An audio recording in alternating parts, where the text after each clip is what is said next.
नमस्कार मित्रों, स्वागत करता हूं आपका हमारे JVNCIB म्यूनिसिपल के इस चैनल में।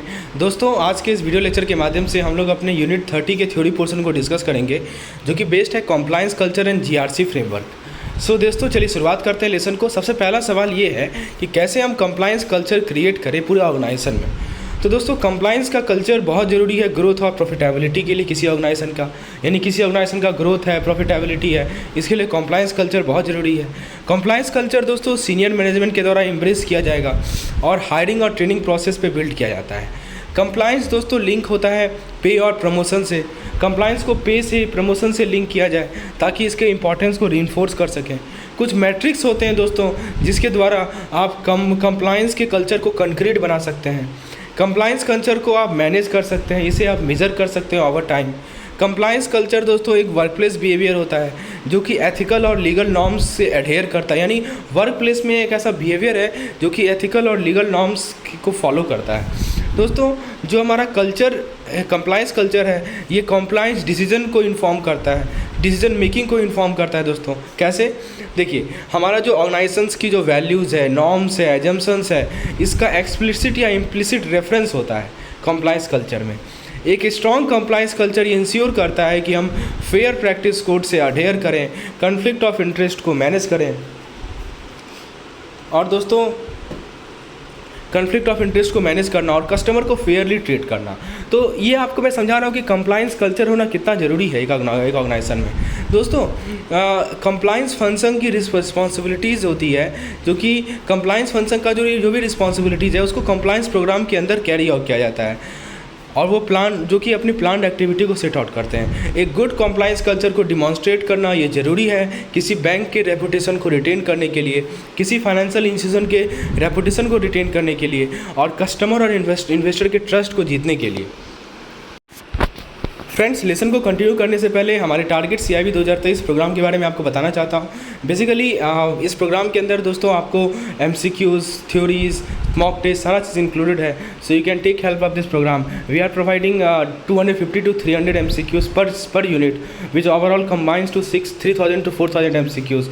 Besides that, we are also providing mock test to check your command over a particular topic. सो आप अपने कमांड को चेक कर सकते हैं, आपने कितना समझा है, मॉक टेस्ट में अपीयर हो सकते हैं। साथ ही साथ दोस्तों मैं आपको वीडियोस प्रोवाइड करता हूं हर एक यूनिट का, जिसमें आप कंसेप्ट को आसानी से समझ सकते हैं कि क्या कंसेप्ट है। उसके बाद आप उस पर MCQ अटैम्प्ट कीजिए और फिर फाइनली आप मॉक टेस्ट अटैम्प्ट कीजिए।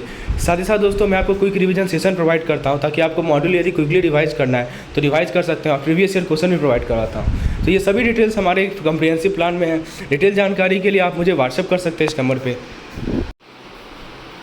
सो फ्रेंड्स, एक गुड कंप्लायंस कल्चर को डिमॉन्स्ट्रेट करना ये बहुत ज़रूरी होता है किसी भी बैंक के रेपुटेशन को रिटेन करने का, ये मैंने आपको बताया। और साथ ही साथ दोस्तों फाइनेंशियल इंस्टीट्यूशन के भी रेपुटेशन को रिटेन करने के लिए बहुत ज़रूरी होता है। अब हम बात करेंगे दोस्तों कि कंप्लायंस कल्चर बैंक में कैसा है और क्या क्या पॉइंट है जो कि good compliance culture in bank के फेवर में है। पहला दोस्तों, रिस्क कम होता है, लो ऑर्गेनाइजेशनल इंडिविजुअल रिस्क होता है, रेपुटेशन रिस्क कम होगा यदि आपका कंप्लायंस कल्चर अच्छा होगा। दूसरा चीज़ ये है दोस्तों कि कॉन्फिडेंस बढ़ता है, इंगेजमेंट बढ़ता है एम्प्लॉय में। यदि आपका अच्छा कंप्लायंस कल्चर होगा तो ये सभी पॉइंट्स होंगे कि जितने भी एम्प्लॉयज़ हैं उनमें कॉन्फिडेंस होगा, उनमें इंगेजमेंट बढ़ेगा, बेटर डिसीजन लेने के लिए ट्रांसपेरेंसी आएगा। दोस्तों, रेगुलेटर्स, स्टेक होल्डर्स और इन्वेस्टर के साथ अच्छा रिलेशनशिप बढ़ेगा। रेगुलेटर जैसे कि RBI, SEBI, right, IRDA, IPF, RDA, ये सब रेगुलेटर्स हैं। और हमारे जो स्टेक होल्डर्स हैं जिन्होंने शेयर में इन्वेस्ट किया, जो हमारे प्रमोटर्स हैं उनके साथ रिलेशनशिप बचेगा। जो इन्वेस्टर्स हैं उनके साथ रिलेशनशिप बनेगा यदि आपका कंप्लायंस कल्चर बेटर होगा। दोस्तों, आप better informed capital planning decision ले सकते हैं स्ट्रेस टेस्टिंग के माध्यम से, ठीक है, यदि आपका कंप्लायंस कल्चर अच्छा होगा तो। अब मैं आपको कुछ साइन बताता हूँ कि पुअर कंप्लायंस कल्चर का। पहला, focusing on short term profitability with little regard for long term interest. यानी आप छोटे समय के लिए प्रॉफिटेबिलिटी पे फोकस कर रहे हैं, आपको लंबे समय का इंटरेस्ट है ही नहीं, ठीक है, तो वो आपका पुअर कंप्लायंस कल्चर है। आप दोस्तों इंडिविजुअल का डोमिनेंस हो जाए, हाँ, टीम वर्क ना हो, एक सिंगल इंडिविजुअल जो है डोमिनेट करे डिसीजन लेने में और चैलेंज ना के बराबर हो, ये भी एक पुअर कंप्लायंस कल्चर का साइन है। तीसरा आप देखिए कि सब culture not aligned with organisational culture. Regulation में मान लीजिए टिक बॉक्स एटीट्यूड ले आए, ठीक है, ये भी बड़ा दिक्कत है। इंटरनल कंट्रोल को आप ब्रीच कर रहे हैं, जो आपका इंटरनल कंट्रोल मेजर्स है उसको आप ब्रीच कर रहे हैं, रिस्क मैनेजमेंट को ब्रीच कर रहे हैं शॉर्ट टर्म बेनिफिट्स के लिए। राइट। तो these are the weak sign okay regarding compliance culture. दोस्तों इंसेंटिव स्ट्रक्चर ही इनएफिशिएंट है रिस्क मैनेजमेंट के लिए। रिस्क मैनेजमेंट के लिए कोई इंसेंटिव स्ट्रक्चर नहीं है मतलब आप प्रॉब्लम को कवर कर रहे हैं, ऊपर से कवर कर रहे हैं दोस्तों, आप अंडरलाइंग कॉज को रिजॉल्व नहीं कर रहे हैं, आप प्रॉब्लम को कवर कर रहे हैं। तो ये भी एक बड़ा कारण है वीक कॉम्प्लाइंस कल्चर का। दोस्तों एम्प्लॉयज़ जो है वो बोल नहीं पा रहे हैं, रिलक्टेंट है बोलने में, this is also weak sign of compliance culture. साथ ही साथ दोस्तों आप जो है अल्टरनेटिव व्यू पॉइंट को कंसिडर नहीं कर पा रहे हैं, ठीक है, जिस कारण से जो है रिस्क का ब्लाइंड स्पॉट आ रहा है, आप फेल हो रहे हैं अल्टरनेटिव व्यू पॉइंट को कंसिडर करने में, यानी लोगों का व्यू पॉइंट क्या है वो आप देख ही नहीं रहे हैं। तो ये भी दोस्तों एक वीक कॉम्प्लाइंस कल्चर का साइन है। तो आपको मैंने कुछ वीक कॉम्प्लाइंस कल्चर का साइन बताए जिसको अवॉइड करना चाहिए as to make a strong compliance culture.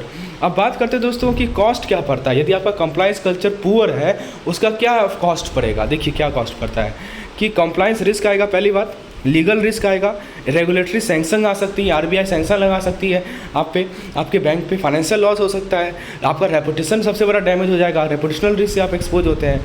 दोस्तों अब क्या क्या एक्शन पॉइंट लिया जाए गुड कॉम्प्लाइंस कल्चर के लिए वो मैं समझाता हूँ। दोस्तों देखिए सबसे पहले आप एक डू और डोंट्स का लिस्ट बनाइए सर सभी एम्प्लॉय के लिए, मिसकंडक्ट और वायलेशंस को कन्वर्ट कीजिए केस स्टडी में ताकि उसको एजुकेशनल और डिज़ायर एटीट्यूड में समझा जा सके। उसके बाद दोस्तों मतलब क्या एटीट्यूड डिज़ायर्ड है ये पता चले। आप कॉम्प्लाइंस को ट्रीट कीजिए एक तरीका जिससे बैंक को रेपुटेशनल लॉस से बचा सकते हैं, पेनल्टीज से बचा सकते हैं, जो कि हिडन अर्निंग होता है और आपका जो हिडन अर्निंग है वो जनरेट कर सकते हैं। तो कॉम्प्लाइंस से बचाना, कॉम्प्लाइंस रेपुटेशन रिस्क से बचाना, ये जो हमारे लॉसेज हैं, पेनल्टीज़ हैं, इससे बचाना, ये सभी हिडन अर्निंग का सोर्स है। तो इसीलिए कॉम्प्लाइंस को एक तरीका देखिए जिससे आप बैंक को इन सभी रिस्क से बचा सकते हैं। अब जरा बात करते हैं क्या क्या पेनल्टीज़ है नॉन कॉम्प्लाइंस की। ग्लोबली बैंक ने पेनल्टीज़ फेस की है लगभग 400 बिलियन यूएस डॉलर का, क्योंकि उनका बैड बिहेवियर है, वो रेगुलेशन से कॉम्प्लाइंस नहीं करते हैं। 2008 के जो फाइनेंशियल क्राइसिस आया है ना दोस्तों, 2008 का जो फाइनेंशियल क्राइसिस आया है उसके बाद का ये डेटा है कि 400 billion US dollar globally bank ने फेस किया है due to bad behaviour and non compliance. Bharat की बात करें तो आरबीआई ने 34 रेगुलेटेड एंटिटीज़ को 19.41 करोड़, ठीक है, ये इतना पेनल्टी लगाया है जुलाई 2020 से मार्च 2021 में, क्योंकि वो आरबीआई के जो डायरेक्शंस हैं, जो प्रोविजंस हैं, उसे कंप्लाइंस नहीं किए थे। दोस्तों आरबीआई पेनल्टी इम्पोज कर सकती है यदि उसे कहीं डिफिशियंसी लगता है रेगुलेटरी कॉम्प्लाइंस में। ये सेक्शन 46 सब सेक्शन 4 और section 53 sub section 1 banking regulation act के अंदर आरबीआई पेनल्टी इम्पोज करती है। जो भी पेनल्टीज़ है उसका इंस्टेंसेस क्या क्या किस किस कारण से पेनल्टी इम्पोज करती है। अब मान लीजिए कि बैंक क्या कर रही है, डेरिवेटिव प्रोडक्ट जो है अपना ऑप्शन स्वैप्स ये सब जो डेरिवेटिव प्रोडक्ट होता है इसको मिस सेल कर रही है, केवाईसी एएमएल का जो रिक्वायरमेंट है उसको अडेयर नहीं कर रही है, जो रेगुलेटरी और इंटरनल रूल्स है जो कि फ्रॉड से रिलेटेड है उससे कंप्लाई नहीं कर रही है, ड्यू डिलिजेंस नहीं है, ठीक है। तो और दोस्तों कुछ प्रोसीड्यूर्स हैं जिसको एडहेयर नहीं कर रही है, जिस कारण से फिक्स डिपॉजिट का मिस एप्रोप्रिएशन हो रहा है। So these are the some of the instance where RBI generally took levy penalty. दोस्तों कुछ रिसेंट पेनल्टीज मैं आपको बताऊं, जैसे एयरटेल पेमेंट बैंक पे मॉनेटरी पेनल्टी डाला गया था कि वो ऑपरेटिंग गाइडलाइन को कॉन्ट्रावीन किए थे, और दोस्तों केवाईसी के डायरेक्शन को कॉन्ट्रावीन किए थे। Equitas small financial bank limited पे लाइसेंसिंग कंडीशन का नॉन कंप्लायंस का पेनल्टी लगा था। ये सभी कुछ रिसेंट पेनल्टीज़ हैं। अब देखिए बात करते हैं कि बैंकिंग में कहाँ कहाँ पेनल्टीज लगा। आरबीआई जो है 2010 करोड़ का पेनल्टी लगाई थी एक्सिस बैंक और यूको बैंक पे, क्योंकि जो सर्कुलर था अकाउंट पे चेक का और फ्रॉड रिपोर्टिंग का उसको इन दोनों बैंक ने कॉम्प्लाई नहीं किया। सिंडिकेट बैंक को 100 करोड़ का पेनलाइज किया गया था क्योंकि ये फ्रॉड रिपोर्टिंग डायरेक्शन से कॉम्प्लाई नहीं किए थे। एचडीएफसी बैंक को भी 100 करोड़ का फ़ाइन लगा था क्योंकि दोस्तों फ्रॉड के केस को रिपोर्ट नहीं कर पाए थे, और एएमसी और एएमएल और केवाईसी का जो नॉर्म्स है उसको वायलेट किए थे। बैंक ऑफ बड़ौदा को 2.5 करोड़ का पेनल्टी लगा था क्योंकि ये बहुत सारे आरबीआई डायरेक्शन के नॉन कंप्लायंस हुए थे। इंडियन बैंक को 8.75 करोड़, फिर नागरिक सहकारी बैंक लिमिटेड को 7,40,000 करोड़ एफआईयू इंडिया के द्वारा फाइन किया गया था क्योंकि पीएमएलए के रूल से नॉन कंप्लायंस किए थे। कुछ पब्लिक सेक्टर बैंक को कलेक्टिव पेनल्टी लगा था 11 करोड़ का, क्योंकि करंट अकाउंट ओपनिंग का जो नॉर्म्स है उसको वायलेट किए थे। यूनियन बैंक ऑफ इंडिया को 10 लाख का फाइन लगा था क्योंकि साइबर सिक्योरिटी फ्रेमवर्क डायरेक्शन का जो कंप्लायंस है उसको फॉलो नहीं किए थे। देखिए और भी कुछ है यहाँ पे इंस्टेंस। और देखिए क्या HDFC बैंक को 10 करोड़ का पेनल्टी लगा क्योंकि ऑटो लोन पोर्टफोलियो में इरेगुलरिटीज़ देखा गया। उसके बाद 14 बैंक को कंबाइंड पेनल्टी 14.50 करोड़ का लगा था क्योंकि ग्रुप में स्क्रूटनी नहीं कर पा रहे, जैसे बैंक ऑफ बड़ौदा, बंधन bank, bank of Maharashtra, central bank, ये सभी बैंक को मिला के। ठीक है, अब बात करते हैं दोस्तों बैंक कंप्लाइंस एंड पेनल्टीज़ की। बात कर लिया हमने, अब कंप्लाइंस कल्चर इंडियन सिनेरियो की बात करते हैं। तो RBI ने पेनल्टी इम्पोज किया है बैंकों पे ताकि वो सर्टेन प्रोविजन से नॉन कंप्लाइंस रहते हैं, जिसके कारण जो कि लैंडिंग, फाइनेंस, स्टैट्यूटरी रिस्ट्रिक्शन और रिपोर्टिंग से रिलेटेड है। बैंक के पास एक फाइनेंशियल मैनेजमेंट सिस्टम होनी चाहिए, एक बिल्ट इन कंट्रोल होनी चाहिए ताकि एवरीडे प्रैक्टिस कंप्लाइंस को एक एवरीडे प्रैक्टिस बना ले। साउंड गवर्नेंस क्रिएट करता है कंड्यूसिव इन्वायरमेंट कंप्लाइंस के लिए, इंटीग्रिटी के लिए, ट्रस्ट के लिए और रिस्पेक्ट के लिए, लॉज के लिए, ताकि ऑर्गेनाइजेशन कल्चर को थ्राइव कर सके। तो ये सब दोस्तों कंप्लाइंस कल्चर का मैं आपको इंडियन सिनेरियो बता रहा हूँ। तो दोस्तों कंप्लाइंस ऑफिसर को इंट्रोड्यूस किया गया था बैंक में 1992 में, और कंप्लाइंस का पे जो फोकस था वो इंक्रीज़ किया गया सिग्निफिकेंटली, वो बढ़ चुका है बहुत ज़्यादा आफ्टर द फाइनेंशियल क्राइसिस। जो फाइनेंशियल क्राइसिस आया था 2008 का, उसके बाद से ये बढ़ चुका है। एक अच्छा कंप्लाइंस कल्चर जो है फ्रॉड को अवॉइड करेगा, ये इंश्योर करेगा कि आप इंटरनल पॉलिसीज़ एंड प्रोसीड्यूर से अडेयर कर रहे हैं। किसी कंप्लाइंस प्रोग्राम को बिल्ड करने के लिए एक ऑर्गेनाइजेशन रिटन पॉलिसीज़ को इम्प्लीमेंट करेगी, अपने कंप्लाइंस ऑफिसर को डिजिग्नेट करेगी, कमेटी बनाएगी, ट्रेनिंग कंडक्ट करेगी, इफेक्टिव कम्युनिकेशन डेवलप करेगी, और वो ऑडिट को मॉनिटर करना, इंटरनली मॉनिटर करना ज़रूरी होता है, इन स्टैंडर्ड को इन्फोर्स करेगी, और जो भी ऑफेंस लग रहा है उसको तुरंत रिस्पॉन्ड करेगी करेक्टिव एक्शन के साथ। तो ये सभी काम करना है एक अच्छे कंप्लाइंस प्रोग्राम को बनाने के लिए। क्या क्या करना है दोस्तों, फिर से रिकॉल कीजिए कि रिटन पॉलिसीज़ होना चाहिए, कंप्लाइंस ऑफिसर होना चाहिए, कमेटी गठन होगा, ट्रेनिंग कंडक्ट होगा, इफेक्टिव कम्युनिकेशन डेवलप होगा, ऑडिट का मॉनिटरिंग होगा, इंटरनली स्टैंडर्ड का इन्फोर्समेंट होगा, और जो भी हमारे ऑफेंस है उसको तुरंत रिस्पॉन्ड होगा। तो दोस्तों कंप्लाइंस रिस्क का मेजरमेंट और मैनेजमेंट बहुत ज़रूरी है ताकि कंप्लाइंस के मिस स्टेप को आप एंटिसिपेट कर सकें। दोस्तों इस तरह की जो मैं आपके साथ शेयर कर रहा हूँ ये पॉइंट वाइज लेक्चर आपको बुक में एकदम सीरियल ऑर्डर में मिलेंगे लिखा हुआ। उसमें से जो इंपॉर्टेंट पॉइंट्स है वो मैं आपके साथ शेयर कर रहा हूँ। मेरे जितने भी PDFs है सब में इसी प्रकार के आपको नोट्स मिलेंगे एकदम पॉइंट वाइज, ताकि आपको पॉइंट वाइज समझ में आता चलता जाए, और इसे सवाल यदि किसी प्रकार का पूछे तो आप उसका जवाब दे पाएँ। तो इसी से प्रत्येक पेज से मैं 10 से 15 क्वेश्चन क्रिएट करता हूँ, ताकि आपसे क्या हो कि आप जब रिवाइज करें तो आप क्वेश्चन के थ्रू रिवाइज कर पाएँ कि आपने क्या सीखा है। That is what you can revise. चलिए बात करते हैं दोस्तों 10 टिपिकल एट्रीब्यूट्स जो कि रेगुलेटर देखते हैं रोबस्ट कल्चर ऑफ कंप्लाइंस में। पहला है टोन एट द टॉप, दूसरा है इंटरप्राइज के cross integration, visibility, input from compliance staff, यानी कंप्लाइंस के जो स्टाफ हैं वो क्या ऑब्जर्व कर रहे हैं, उनकी क्या इनपुट है। दोस्तों कंप्लाइंस डिपार्टमेंट का पावर होगा, इंडिपेंडेंस होगी, किसी पे डिपेंडेंट नहीं रहेगा। ये सभी 10 टिपिकल एट्रीब्यूट्स हैं जो कि रेगुलेटर्स हैं, मतलब RBI, SEBI और भी जो रेगुलेटर्स हैं, IRDAI, ये सभी देखते हैं किसी रोबस्ट कल्चर ऑफ कंप्लाइंस में। ठीक है, उसके बाद दोस्तों वो ये देखते हैं कि जो पॉलिसीज़ है, जो प्रोसीड्यूर्स है, उसके एप्लीकेशन में कंसिस्टेंसी है या नहीं है। वो देखते हैं कि रिस्क टॉलरेंस से रिलेटेड कोई अवार्ड तो है कि नहीं है। केवल ऐसा तो नहीं खाली फाइनेंशियल परफॉर्मेंस से रिलेटेड अवार्ड है, रिस्क टॉलरेंस से कोई अवार्ड ही नहीं है, ये देखते हैं हमारे रेगुलेटर। उसके बाद आप रेगुलेटर ये देखते हैं कि कंप्लाइंस प्रोग्राम एप्रोप्रिएटली स्ट्रक्चर्ड और फंडेड है या नहीं है। दोस्तों एम्प्लॉय जो है ट्रेनिंग के माध्यम से एम्प्लॉय को ट्रेनिंग के दौरान बिल्डअप किया जा रहा है कि नहीं किया जा रहा है, और जीरो टॉलरेंस पॉलिसी है कि नहीं मिसकंडक्ट के लिए। ठीक है दोस्तों, उसके बाद लाइविंग कंप्लाइंस प्रोग्राम होता है जिसको टेलर किया जाता है ऑर्गेनाइजेशन, बिजनेस और रिस्क से। तो ये 10 पॉइंट्स मैंने आपको समझा, ये 10 टिपिकल एट्रीब्यूट्स हैं जो कि रेगुलेटर देखते हैं किसी भी कंपनी के, किसी भी ऑर्गेनाइजेशन के रोबस्ट कल्चर कंप्लाइंस में। दोस्तों एक स्ट्रॉन्ग कल्चर ऑफ कंप्लाइंस के माध्यम से कोई ऑर्गेनाइजेशन बहुत सारे फाइनेंशियल कॉन्सिक्वेंस को अवॉइड कर सकती है। कंप्लाइंस में मनी का कॉस्ट होता है, ऑब्वियस सी बात है, लेकिन ये ज़रूरी है इन्वेस्ट करना टेक्नोलॉजी में या दूसरे रिसोर्सेज में, ताकि कंप्लाइंस को आप फैसिलिटेट कर सकें। कंप्लाइंस ऑर्गेनाइजेशन कल्चर का एक इंटीग्रल पार्ट होता है। कंप्लाइंस एक शेयर रिस्पॉन्सिबिलिटी होती है सभी स्टाफ मेंबर की और बिजनेस यूनिट की। कंप्लाइंस पॉलिसीज़ को रेगुलरली रिव्यू किया जाना चाहिए, इन्फोर्स किया जाना चाहिए।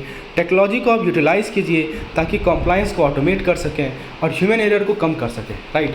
तो कि मैनुअली एरर होता है उसको कम करने के लिए आपको टेक्नोलॉजी का हेल्प लेना पड़ेगा। जो गुड रिकॉर्ड कीपिंग है, ये ज़रूरी है एक स्ट्रॉन्ग कंप्लाइंस कल्चर को रिफ्लेक्ट करने का। आपका रिकॉर्ड कीपिंग भी अच्छा होना चाहिए। जो बोर्ड ऑफ डायरेक्टर है वो ऑनेस्टी का वैल्यूज़ को प्रमोट करे, इंटीग्रिटी के वैल्यू को प्रमोट करे थ्रू आउट द ऑर्गेनाइजेशन। जो सीनियर मैनेजमेंट है उसकी जिम्मेदारी बनती है कि कंप्लायंस पॉलिसी एडहेरेंस को इंश्योर करे और कंप्लायंस रिस्क को मिनिमाइज़ करे। कम्युनिकेशन क्लियर होना चाहिए, कंटिन्यूस होना चाहिए, ताकि ट्रांसपेरेंसी और कंप्लायंस अवेयरनेस को प्रमोट किया जा सके।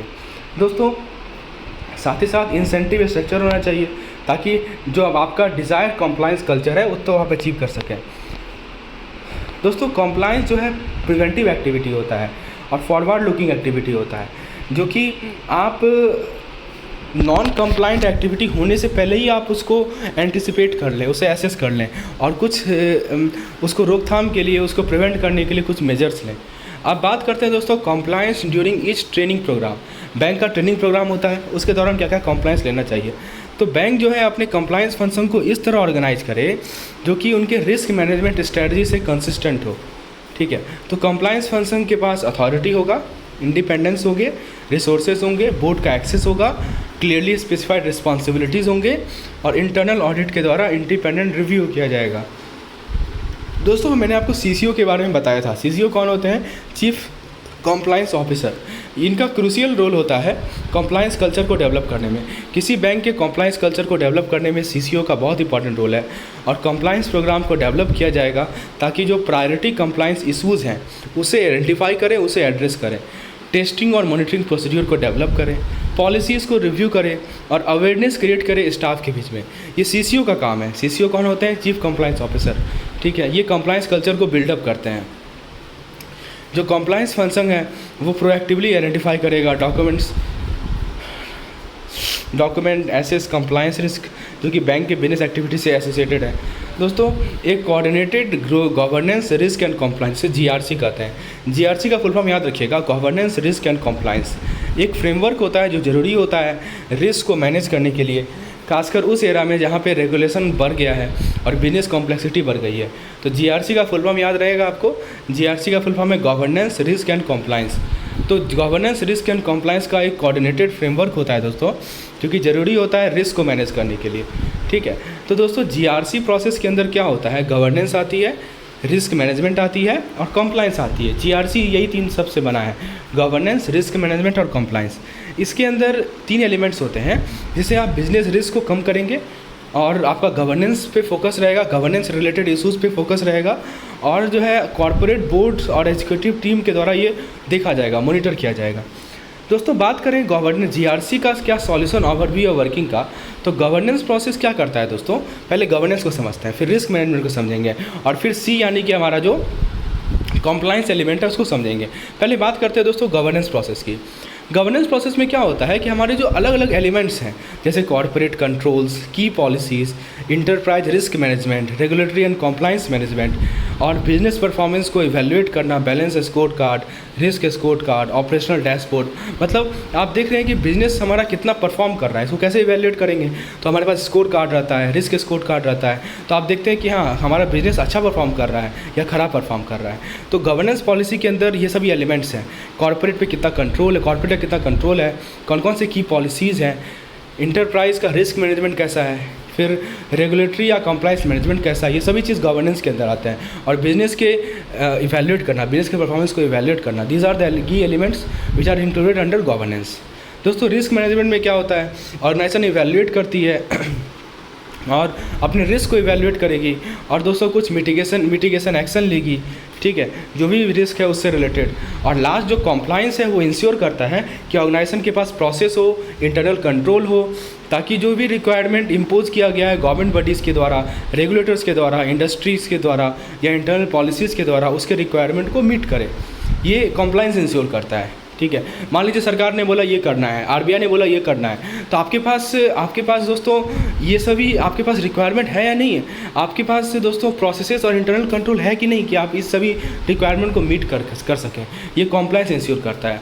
रिस्क मैनेजमेंट बताता है कि कौन कौन से रिस्क ये पार्टिकुलर ऑर्गेनाइजेशन एक्सपोज है और कैसे उसे मिटिगेट किया जाए। और कॉर्पोरेट के अंदर बहुत सारे एलिमेंट्स होता है कि आप परफॉर्मेंस को रिव्यू करते हैं, परफॉर्मेंस को दोस्तों आप इवैल्यूएट करते हैं, कंप्लायंस को मैनेजमेंट को इवैल्यूएट करते हैं, की पॉलिसीज़ को देखते हैं। ठीक है, तो ये जो है जो हमारा कंप्लायंस है वो रिपीटेबल प्रोसेस है। ठीक है, ताकि हम कंप्लायंस को लगातार कर सकें, ऑनगोइंग बेसिस पे कर सकें एट लोअर कॉस्ट, कम से कम कॉस्ट में। तो दोस्तों ये था हमारा part 1 lecture. Part 2 lecture paid member को अवेलेबल रहेगा। यदि आप भी इस तरह के एक्सप्लेनेशन की चाहते हैं, if you want such type of PDF, MCQs and mock test, please WhatsApp me on number shown on the screen. Thank you.